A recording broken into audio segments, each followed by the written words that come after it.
దాడికి గురైన వాళ్ళనేమో పోతా ఉన్నారు, అరెస్ట్ చేస్తా ఉన్నారు.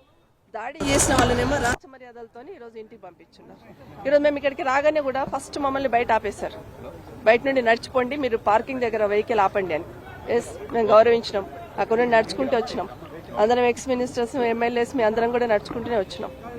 ఈరోజు పోలీస్ ప్రతిష్ట దెబ్బతినొద్దు అనేది ఒకటే బీఆర్ఎస్ పార్టీ ఆలోచిస్తుంది. ఎందుకంటే తెలంగాణ 10 సంవత్సరాల్లో కేసీఆర్ గారి పాలనలో ఏ విధంగా ఉండింది, ఏ విధంగా తెలంగాణ ప్రతిష్ట పెరిగింది అనేది రాష్ట్రంలో, దేశంలో అందరికీ తెలుసు. ఆ ప్రతిష్టకు భంగం కలగొద్దనేది ఆలోచిస్తా ఉన్నాం.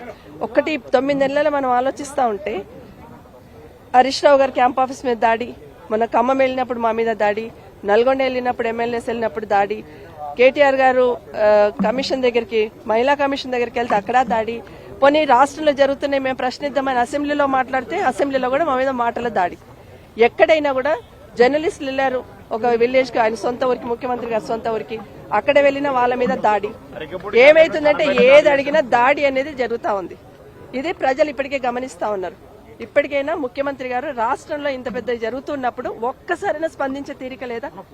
లా అండ్ ఆర్డర్ మీ దగ్గర ఉంది, హోమ్ మినిస్టర్ మీరే కదా, ఒక్కసారైనా స్పందించరా? ఒక 2 ఎమ్మెల్యేల మధ్యలో ఇట్లా గొడవ జరుగుతుందంటే ఫస్ట్ స్పందించాల్సింది ఎవరు? ముఖ్యమంత్రి గారు కాదా? ఏం జరుగుతుందని అడగాల్సిన అవసరం లేదా? ఏం జరుగుతుందని అలర్ట్ చేయాల్సిన అవసరం లేదా? అవన్నీ గాలికి వదిలేసి మళ్ళీ మీడియా చిట్ చాట్ లో ఏదో ఒకటి మాట్లాడడం ఇది కరెక్ట్ కాదండి. రాష్ట్రంలో జరుగుతున్నాయని ఏదైతే చూస్తా ఉన్నామో దయచేసి ఇప్పటికైనా లా అండ్ ఆర్డర్ మెయింటైన్ చేసే ముఖ్యమంత్రి గారు బాధ్యత వహించాలి.